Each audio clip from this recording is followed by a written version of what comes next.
Hello and welcome back to Deep Sleep Creep's YouTube channel. Today we're going to be listening to 3 more horror stories. If you enjoyed listening to it, please consider commenting and subscribing. So get comfortable and let's begin.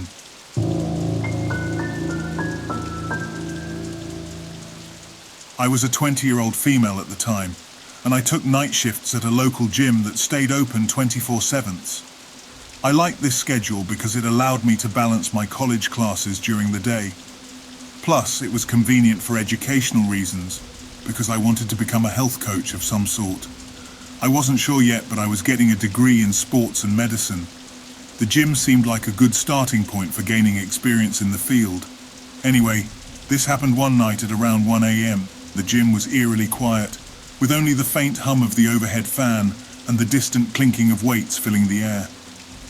I had just finished cleaning the gym equipment and was in the process of restocking the merchandise and protein shakes on the shelves when my phone buzzed.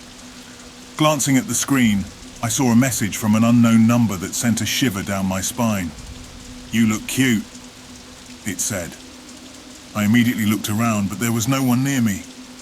Confusion and fear coursed through me as I considered that it may be a prank, or if I was in serious danger. The gym was fairly big, and I began to walk around, my eyes darting from corner to corner.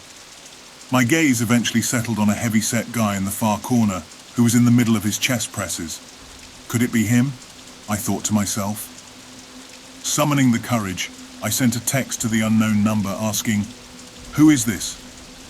My hope was that the man in the corner would react, perhaps fumbling for his phone or displaying some sign of recognition. However, he continued to focus on his workout, as though my message had gone completely unnoticed. Just as I was about to dismiss the message as a bizarre prank, my phone chimed again. This time, it contained an image of me from behind, and the accompanying text sent my blood running cold. "I see you." Trembling, I opened the photo and stared at an image of myself, captured from behind while I had been stocking the shelves. Panic surged within me as I realized that whoever was sending these messages had been watching me closely. Now more unnerved than ever, I turned my attention back to the man in the corner, who was still preoccupied with his chest presses. It couldn't have been him. He was facing the opposite direction. I glanced behind me, scanning the gym for any sign of an intruder, but there was still no one to be seen. My mind raced with fear and confusion as I contemplated my next move. Who was this person? How had they taken a photo of me without my knowledge? And where were they hiding now, observing my every move? I knew I had to act cautiously, and with trembling hands, I dialed the number from which the messages had originated, hoping to confront the stalker and put an end to this nightmare. As the phone rang, my heart pounded in my chest, each ring echoing in the quiet gym. There was no answer, just the relentless ringing on the other end. It was as if the person had sent the messages and then disappeared into thin air. Unsure of how to proceed, I stood close by the heavy dumbbells in case I needed to quickly carry a weapon, and I examined the photo some more. That's when I realized the photo looks like it was taken from a much higher angle than from the height of a regular-sized person. I realized the image was taken from the office where they kept the security cameras. I know by then I should have called the police, but I wanted to be sure I wasn't making a bigger deal out of it than it needed to be. Maybe I took the message wrong, and it was someone's sick idea of a joke. I approached the manager's office with my dumbbell at hand, and as I opened the door, I realized no one was in there. But the more I looked around in the tiny office, I realized there was a note that said, "You can't hide from me." Then I shut myself in the office door and called the police. I couldn't take it anymore.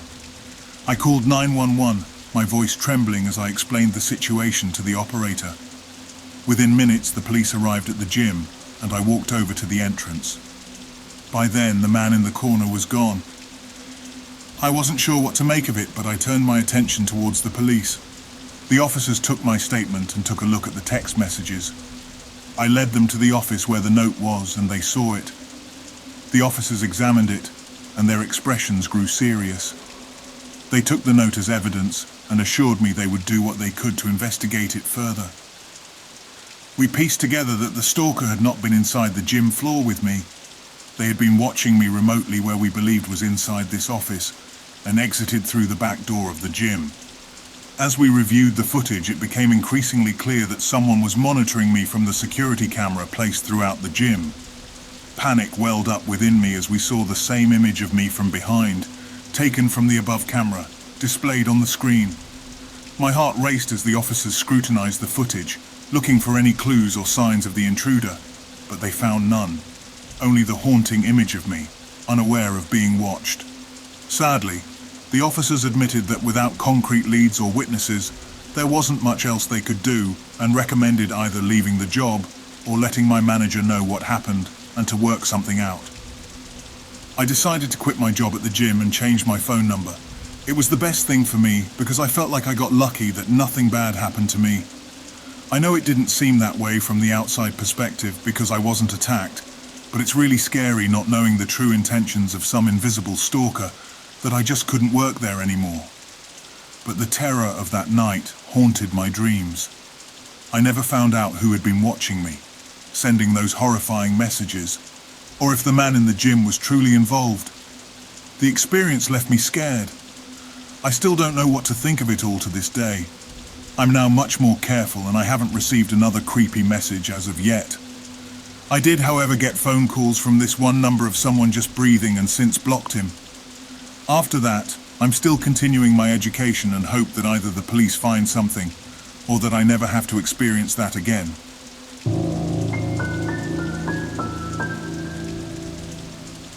I was going about my usual routine as the store manager of a busy gym, overseeing the daily operations and ensuring everything ran smoothly. It was an ordinary day, or so it seemed, until I spotted a man who appeared disheveled and panicked, his eyes darting around as if he were being pursued by unseen demons. I approached him with a friendly smile, eager to assist any member in need. "Hey there, is there anything I can help you with?" I asked, with a warm and inviting tone.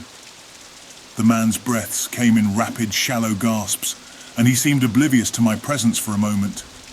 His eyes remained fixated on something beyond the gym's entrance. I couldn't help but notice that his clothes were rumpled, and he looked like he hadn't slept in days. He finally turned to me, his eyes wide with a mixture of fear and desperation. I need to hide," he stammered. My brow rose in concern as I tried to make sense of his cryptic request. "Hide? From what?"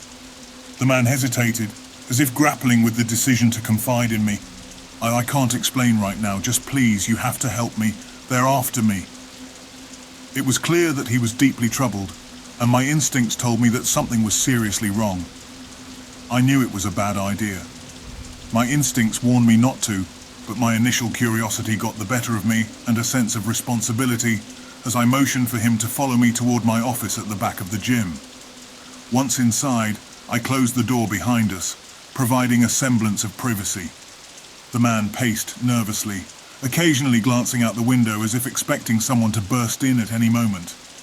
"Listen, I don't know what's going on, but you're safe here for now," I assured him, my voice steady. "Take a deep breath and tell me everything. Maybe I can help." He finally seemed to calm down slightly, and with a heavy sigh, he began to speak. I just escaped from an abusive girlfriend. She was going to take me in for domestic abuse, but I didn't lay a hand on her, you see, and I just couldn't let that happen." My heart sank as the gravity of the situation became clear. This man was on the run from the law, and I had unwittingly become involved. I had a moral dilemma on my hands, torn between helping him or adhering to the law.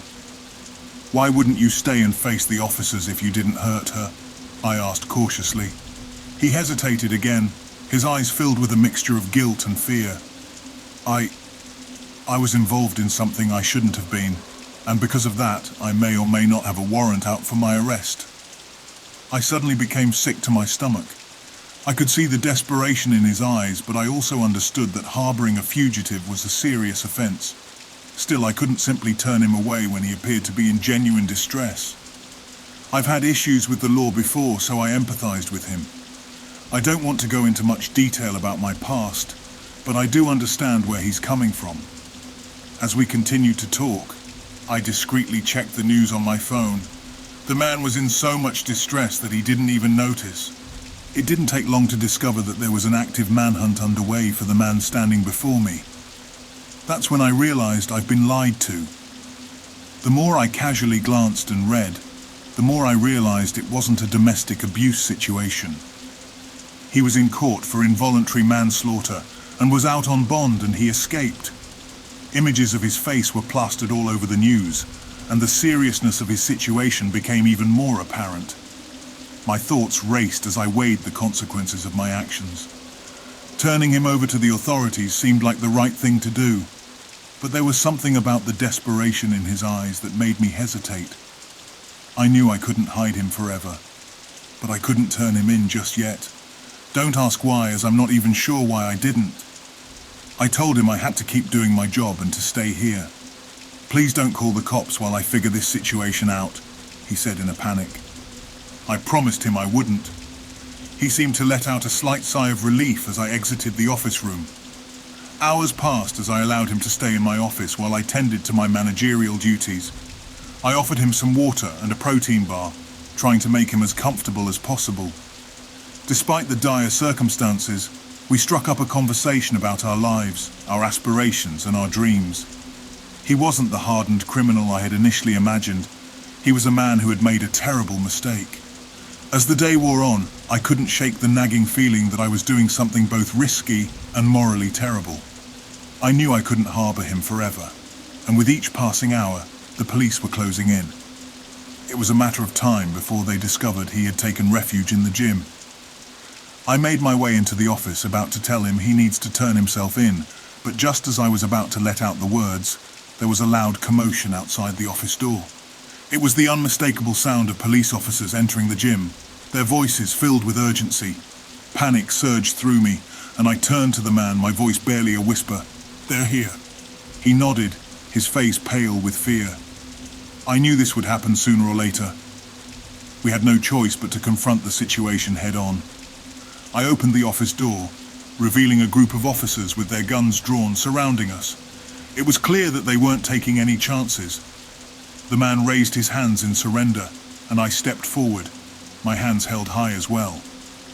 It was a moment of reckoning, and as the handcuffs clicked around his wrists, I couldn't help but feel a pang of regret for getting involved in a situation that had spiraled out of control. As they led him away, I knew that his fate was sealed. He would face the consequences of his actions, just as I would have to come to terms with mine. I'm still under investigation on whether or not I'd face legal action for harboring a fugitive. I'd allowed myself to be drawn into a situation I had no business of being in, and as the gym returned to its usual bustling routine, I couldn't help but wonder how one encounter could change the course of two lives so profoundly. For now, I'm still the manager at a gym, but I still think about that day.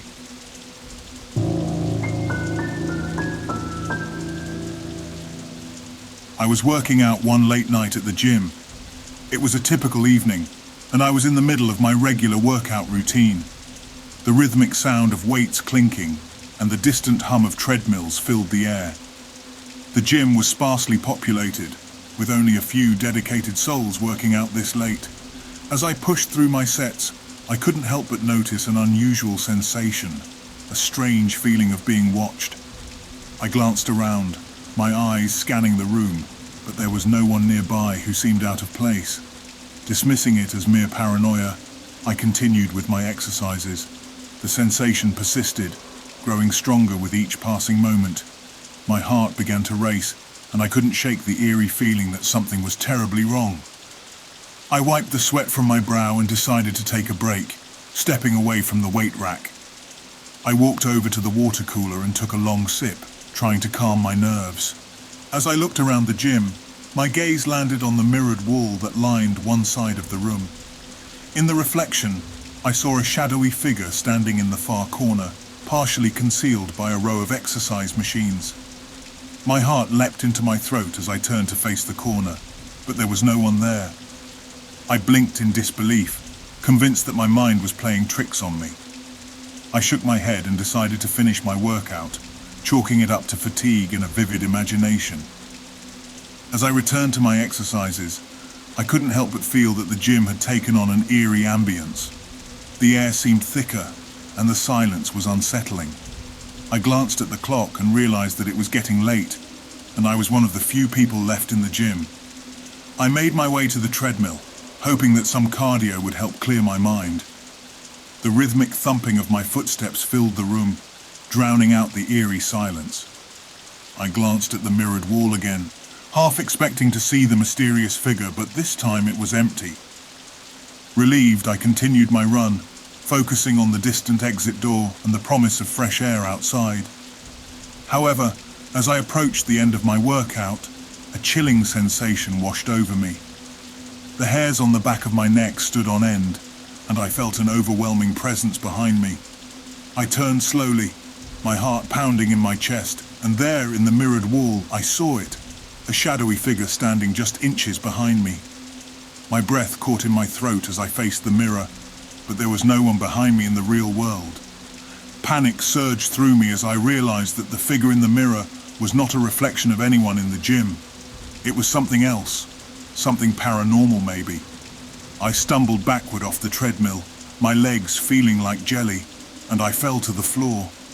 I scrambled to my feet, my eyes never leaving the mirror.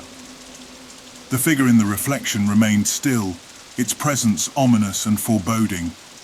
Gathering my courage, I backed away from the treadmill and made a run for the exit, desperate to escape whatever malevolent force lurked in the gym. As I reached the door, I heard a low, guttural whisper emanating from the mirror. It was a voice unlike any I had ever heard, a voice that sent shivers down my spine. "Stay!" I ignored the chilling command and burst through the exit door, gasping for air as I emerged into the cool night. The gym's exterior lights flickered ominously as I glanced back at the building, but there was no sign of the figure in the mirror. I stumbled away from the gym, my mind reeling from the inexplicable horror I had just experienced.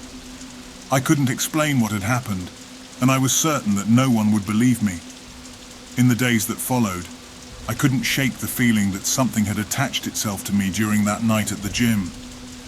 Strange occurrences became a part of my daily life. Objects moving on their own, whispering voices in the dark, and a pervasive sense of dread that seemed to follow me wherever I went.